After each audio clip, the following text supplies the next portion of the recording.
Buenas noches, América. Bienvenidos a una edición más de Enclave Política, aquí desde la mitad del mundo. Hace poco hablábamos de la judicialización de la política, del lawfare, de todo ese andamiaje político de persecución y de hostigamiento sistemático. En Argentina esto lleva más de 2 años y parecería que no se va a detener. En Brasil ya se cumple un mes de la detención injusta contra Luis Ignacio Lula da Silva. En Ecuador son más de 6 meses de detención a Jorge Glass. Pero ahora salta a la palestra la persecución a uno de los periodistas más reconocidos de nuestra América Latina, Víctor Hugo Morales, a quien he tenido el gusto de entrevistar en otras ocasiones para tratar, por supuesto, otros temas que no son estos precisamente.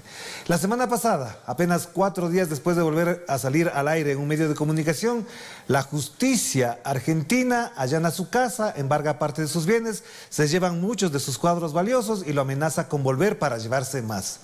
Sus palabras han conmovido a su audiencia, por supuesto. Ha dicho, por ejemplo: siento una pena atroz porque los cuadros son parte de mi vida, habitan conmigo desde hace más de 20 años y son una especie de capital afectivo y moral.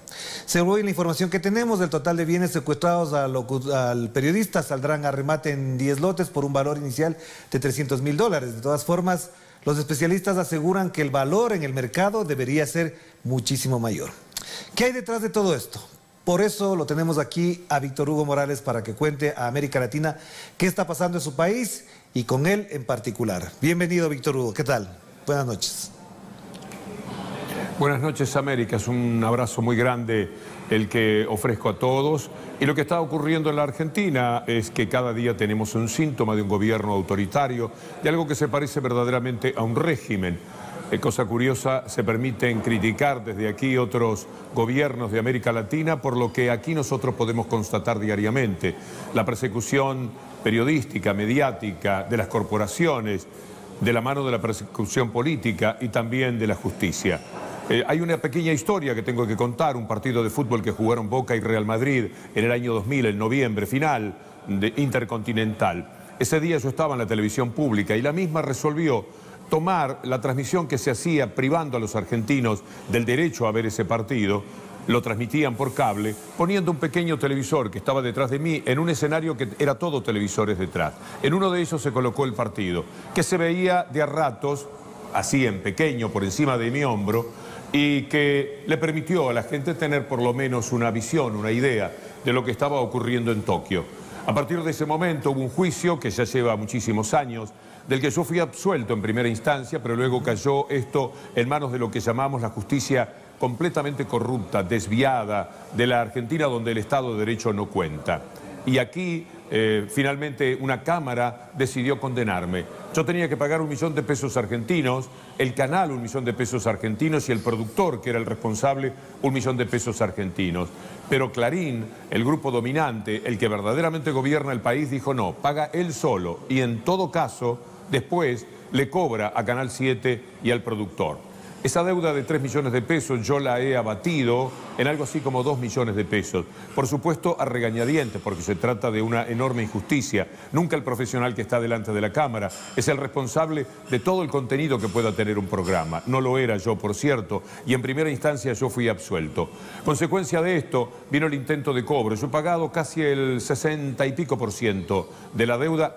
Superé el doble de lo que a mí me correspondía pagar, pero como me hicieron cargo de todo, seguí pagando con mis salarios y ellos sienten que eso es un poco lento y no me permiten que vaya a cobrarle yo a Canal 7, que es con lo que pensaba pagarles el resto. Por eso me embargan, pero fundamentalmente como una manera de disciplinar, de adoctrinar al resto del periodismo y a todo lo que se cruza por la vereda de enfrente de los intereses del Grupo Clarín. El Grupo Clarín es la mafia pura que se desenvuelve en la Argentina, como O Globo en Brasil. También son dueños del fútbol. El Grupo Clarín ha vuelto a hacerlo. Pese a que Clarín y Torneos y Competencias son las 2 empresas argentinas que corrompieron al fútbol continental, como tradujo la justicia de los Estados Unidos hace poco más de un año.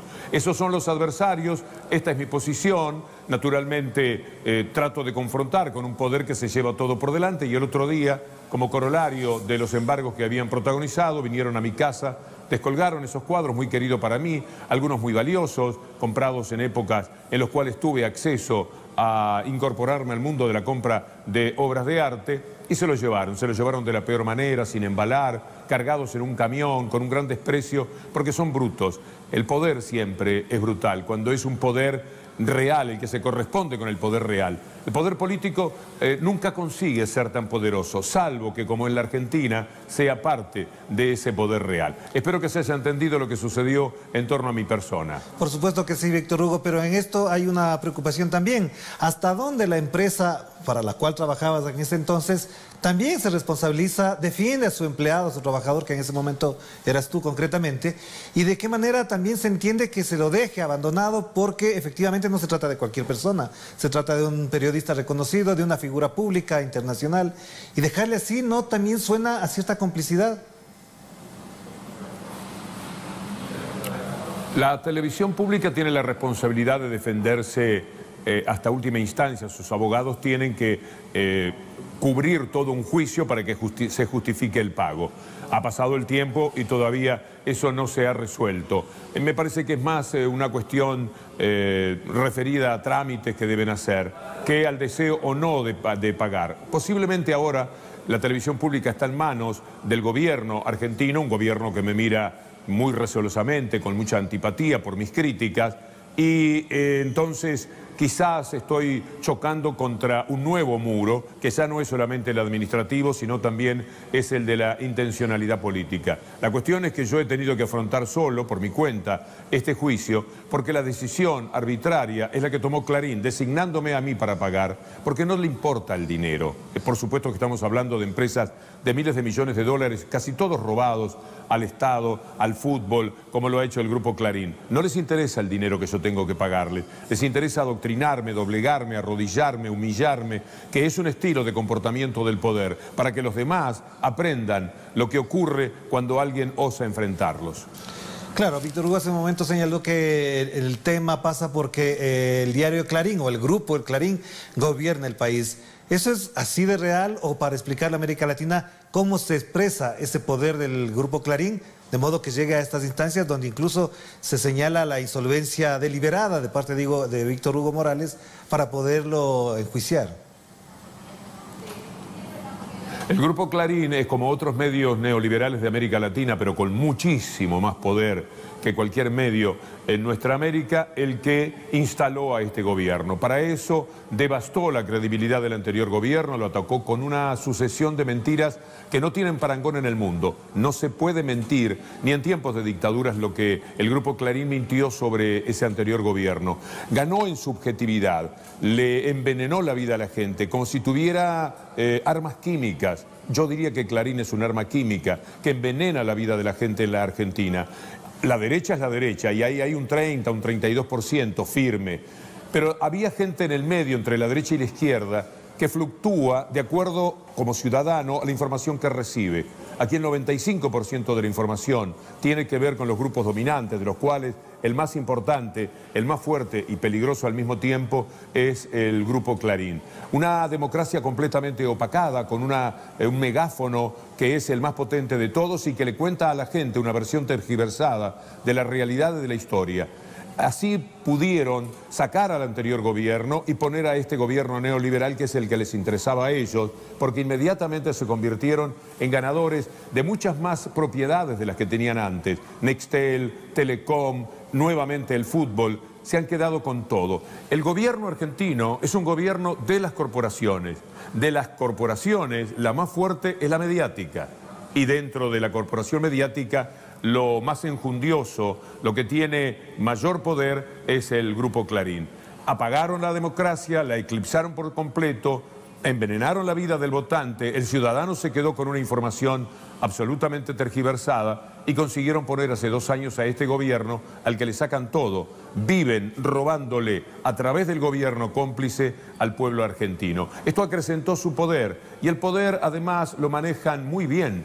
En ese sentido, corresponde decir chapó, porque tienen un control y una autoridad para hacer valer ese poder como seguramente nunca podrá tenerlo un gobierno democrático. Como no hay manera de que el poder político, cuando está confrontativo con el poder real, como sucedió con todos los gobiernos inclusivos de América Latina, el poder político queda a expensas normalmente de ese poder real encabezado por los medios. Sí, Clarín es el gobierno, Macri es apenas un gerente que a nombre de esa corporación de empresarios, de cúpula eclesiástica, de cúpula de hombres de campo, de las cerealeras, que son las grandes exportadoras que hay en el país, se ha quedado con el control absoluto de lo que ocurre en la Argentina. Todas las medidas que se han tomado en la Argentina son para ese grupo dominante, para esa élite. No hay una sola medida del gobierno argentino, pero ni una, no exagero. Entren, invito a los ciudadanos de América Latina a que revisen cuáles son las medidas que ha tomado Argentina. Quitarles retenciones e impuestos a los más ricos y quitarles subsidios a los más vulnerables. Las tarifas de la Argentina en estos momentos están siendo impagables para buena parte de la población, pero además para las pequeñas empresas también. Y de esa manera se socava lo que llamamos pueblo, para darle todo en una gran transferencia de recursos a los que más tienen. Un gobierno absolutamente depredador que convierte en ganadores muy por encima de lo que históricamente lo son a esos grupos dominantes y deja desamparado al pueblo. Víctor Hugo, de todas maneras, para que se entienda en América Latina, ¿cuál es entonces la situación legal en este momento de tu caso, para llamarlo así, y en las circunstancias que tenemos, cuáles son los efectos inmediatos de esta decisión judicial que, como vimos en las notas de prensa de la semana anterior, incluso amenazaron con volver esta semana para incautar más bienes? Mañana mi abogado tiene una reunión con el juez de la causa. Casualmente el juez que mandó a embargar todo es el juez que en primera instancia me declaró inocente, pero el juez no puede con la carga de Clarín ahora porque después de él vino una cámara totalmente vinculada al grupo Clarín que dijo no, él también tiene que pagar. Y cuando dijo él también tiene que pagar, Clarín decidió que yo era el único que iba a pagar porque el productor no se sabe, no existe, no cuenta en toda esta historia. O sea que de los 2 millones que no me corresponden pagar, hay uno que yo ya tengo perdido. El otro es el de Canal 7. Mañana mi abogado se reúne con un doctor Sarabia, que es el juez que a mí me había declarado inocente, pero que tiene que ejecutar ahora las órdenes de Clarín para ver dónde están los cuadros, para ver cuál es el alcance de la decisión y cuál es la verdadera amenaza respecto a que vuelvan a mi casa para llevarse otros valores. La realidad es que seguramente con los cuadros que se llevaron, por más que la subasta la van a tirar para abajo, porque ellos que quieren es hacerme sufrir. Ellos van a pretender que los cuadros valgan muy poco, van a organizar una subasta que determine una pérdida importante en el valor material que esos cuadros tienen. Yo ya estoy en este sentido dándome por vencido, pero lo que me importa a mí hacer constar es que este tema, que es muy fuerte porque mediáticamente tomó vuelo cuando la gente vio lo que estaba sucediendo, el atropello que llevaron a cabo en mi casa, yo tampoco quiero convertirme en una víctima única de lo que pasa hoy día en la Argentina. Soy la víctima menos importante de todo el padecimiento. Quiero decirles que hay personas que están presas injustamente sin condena. Sin condena es estar prisionero político del régimen. Y hay casi 30 personas que están en esa situación, 2 de las cuales son los directores del canal que me contrató. Inmediatamente que trascendió que me iban a contratar, estos directores de los canales, estos dueños de los canales que se llaman Cristóbal López y Fabián de Sousa, que habían recibido el beneficio de la libertad, porque era un disparate el atropello cometido también por Clarín y el gobierno, que los hubieran puesto presos. Una parte de la justicia que dijo esto es demasiado y determinó la excarcelación. Pero en esos momentos trascendió que me iban a contratar a mí nuevamente. Y entonces empezaron las gestiones para llevarlos presos y los tienen presos otra vez. De una manera que es una auténtica vergüenza. Un exministro y destacado abogado que se llama Aníbal Fernández ahora va a asumir la defensa de estas 2 personas, que son apenas 2 de los presos políticos que hay en la Argentina. Entonces yo tengo que invitar a reflexionar, que a mí me llevaron los cuadros. allá los cuadros, me duele, pero siempre la vida de un gato, de un perro, es más importante que una obra de arte. Es muy conocido la idea de qué salva a alguien, una obra de arte o un animalito que se está muriendo en un incendio. Y la respuesta es que uno salva el animal si tiene una condición humana buena. Pues entonces yo puedo prescindir de eso. Lo que no puedo aceptar es la vida en la cárcel de Milagro Sala, la mayor víctima de este gobierno argentino de hace más de 2 años, encerrada ahora como prisionera con prisión domiciliaria, no libertad condicional, como iba a decir, que ya sería algo excepcional para Milagro. De Milagro para abajo hay decenas de personas que están sufriendo, padeciendo la cárcel, como mencionaba también estos empresarios dueños de los medios, a los que les quieren quitar la empresa. Igual que en los tiempos de la dictadura, cuando se robaba las empresas a los empresarios que estaban en la vereda de enfrente, ahora en esta democracia totalmente opacada y ante la falta de derecho que se vive en la Argentina, también quieren vaciar de contenido a la empresa de estas personas, a las que tienen como rehenes, a las que tienen secuestradas como presos políticos, vaciar de contenido este canal desde donde yo estoy hablando en estos momentos y hace un rato estuve haciendo mi columna, para que después lo pueda comprar cualquiera por muy bajo precio. Naturalmente, cuando digo cualquiera, como el tema pasa por la justicia, será uno de ellos, hasta provocar un apagón de uno de los pocos elementos de información crítica que existe hoy día en la República Argentina. Gracias, Víctor Hugo. Vamos a hacer la primera pausa para seguir conversando contigo a partir de estos elementos que se han señalado en este momento acá, para pensar más allá de lo que pasa en Argentina, que parecería ya es una estrategia a nivel continental. Vamos a la pausa y volvemos aquí, en Enclave Política, desde la mitad del mundo por Telesur, la señal informativa de América Latina. Víctor Hugo en Buenos Aires y desde acá, desde Quito. Vamos a la pausa.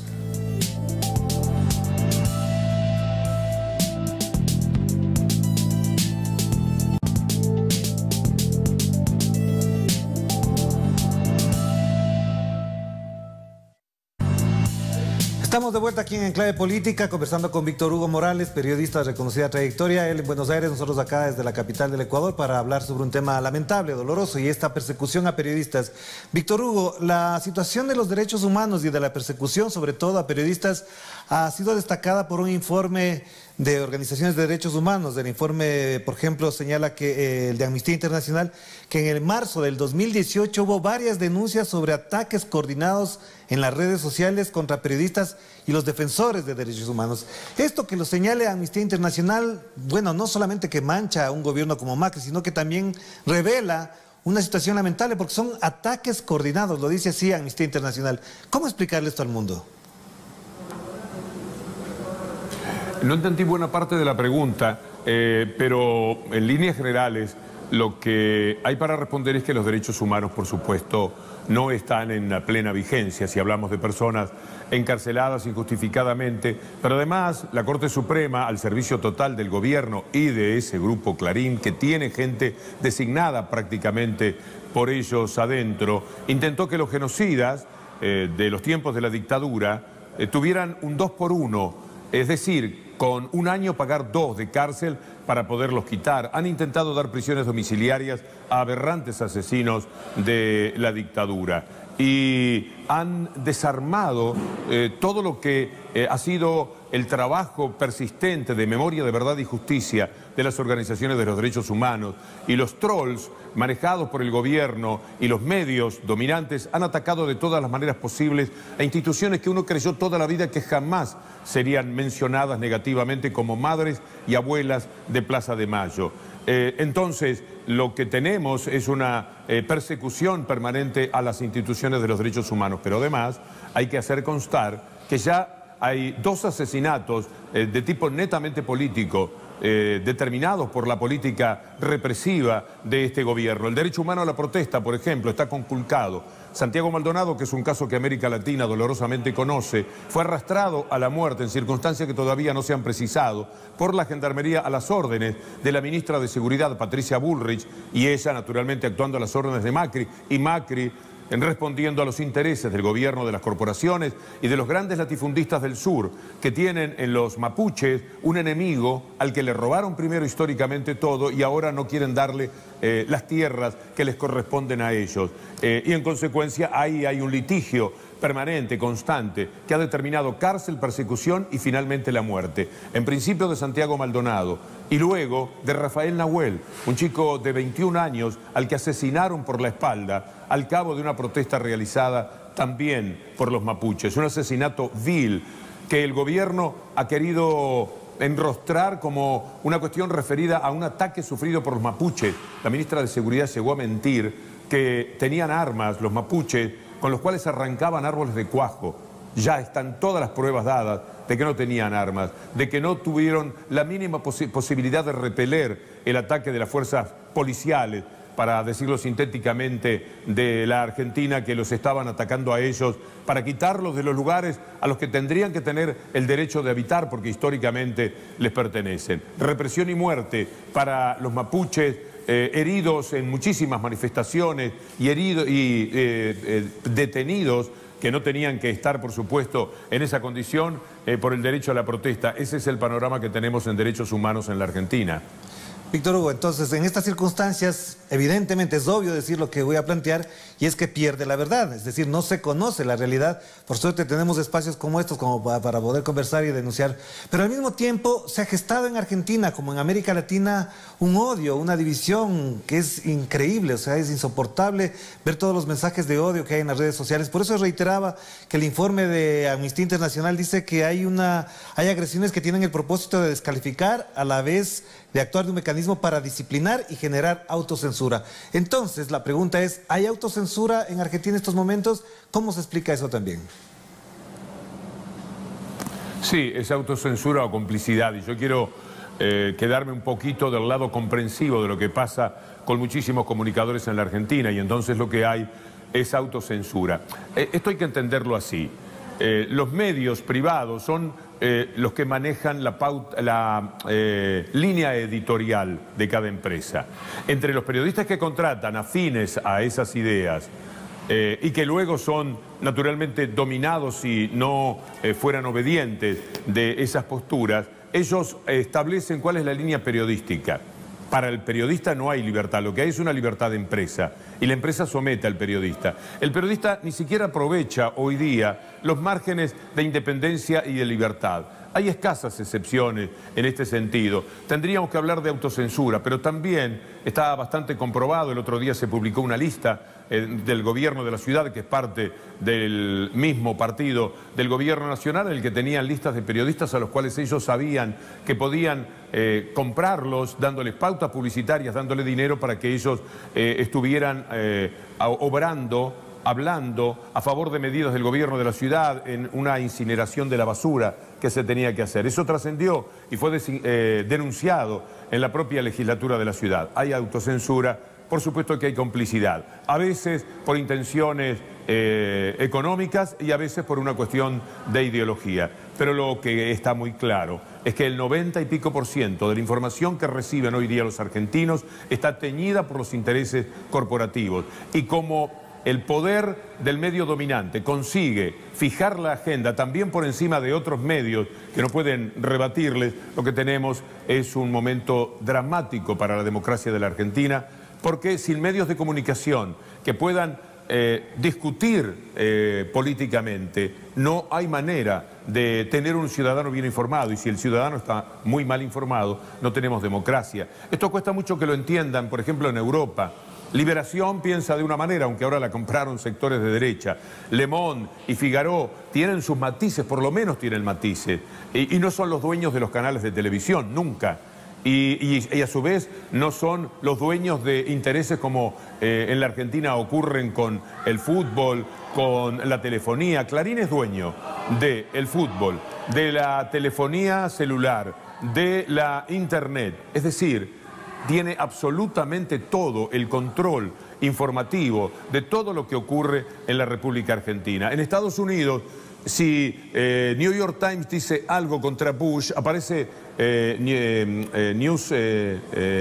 Fox News diciendo la parte contraria. Entonces se puede tener un balance y en consecuencia el ciudadano tiene opciones, tiene posibilidades de encontrar la información a primera vista, porque también los ciudadanos en América Latina tendrían que tener la responsabilidad, aún en el apagón informativo que hay, de buscar, porque siempre hay, si uno busca, si uno quiere encontrar, hay información con la que puedan cotejar frente a las mentiras del régimen.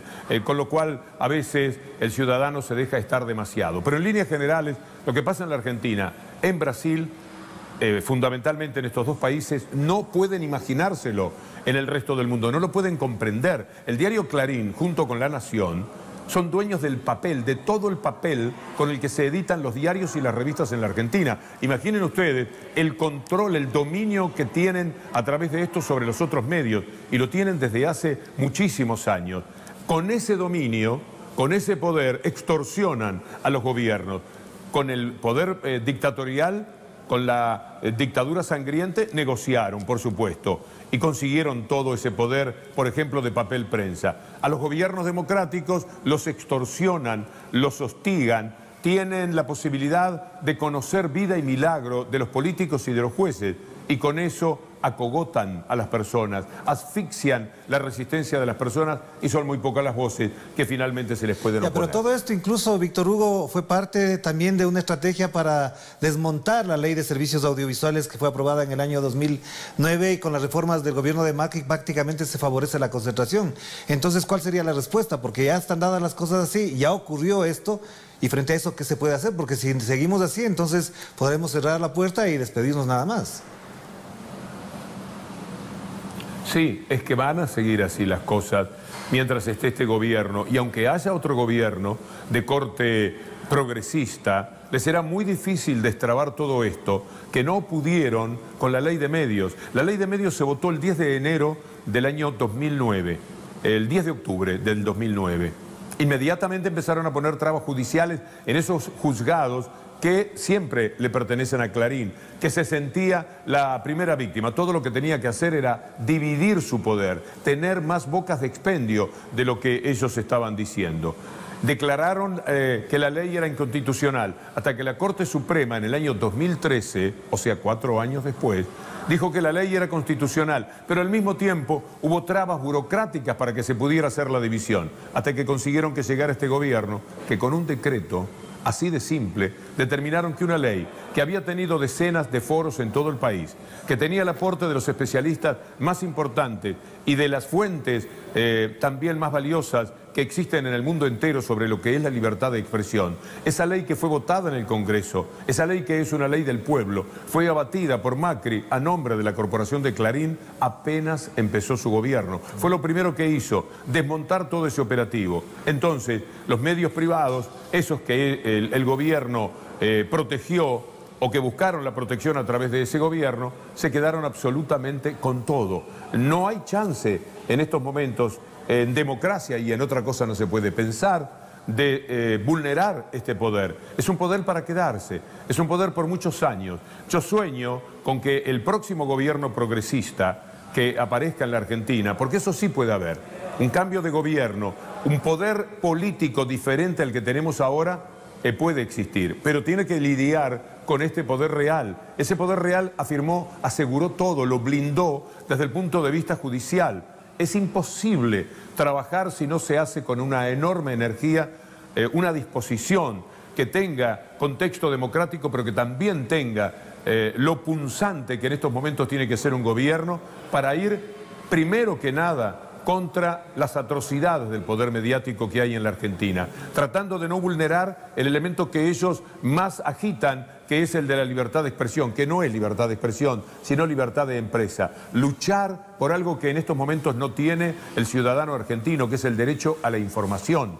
No hay derecho a la información. El nombre del derecho a la información, al que tienen necesidad de acceder todos los pobladores, el próximo gobierno que tenga un tinte distinto a este terrible gobierno neoliberal encabezado por Macri a nombre de las corporaciones, va a quedarse siempre con todo. Quiero decir que tendríamos que pensar en vulnerar el poder de esos medios para convencer a la gente. El gobierno de Macri ayuda muchísimo, porque ya hay un gran desencanto de sectores que votaron a Macri por todo lo que en estos momentos hostiga a los sectores populares y medio populares, que se desgasten lo suficiente como para que la próxima elección permita el acceso de otro partido que sea más progresista. Ahora, si ese partido no llega desde el primer día con la injundia, con la bravura, con la valentía institucional que corresponde para luchar contra este poder que todo lo domina, estaremos en la misma.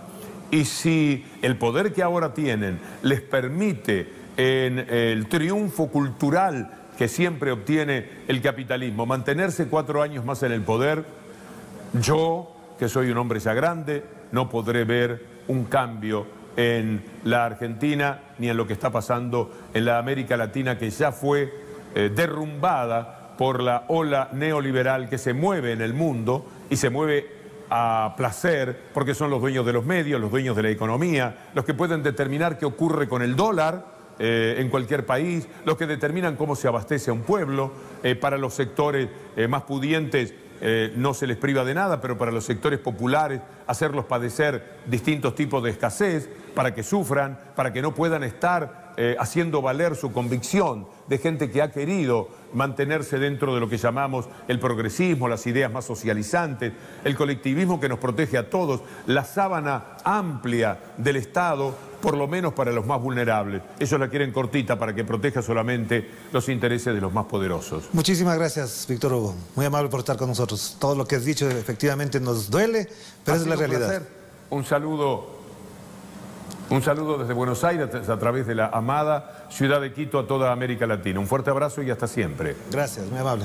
Gracias también a ustedes por estar con nosotros. Efectivamente, lo que acaba de desarrollar, pues hemos dejado que se exprese, que explique esta situación, puede de alguna manera visorar lo que viene a futuro. Y nosotros estaremos aquí pendientes para reflexionar, debatir y contrarrestar la información de la que acaba de mencionar. No se conoce en Argentina y en América Latina. Nos despedimos. Que la pasen bien. Buenas noches. Volvemos mañana a esta misma hora, desde aquí, desde Quito y a través de Telesur, la señal informativa de América Latina. Que la pasen bien.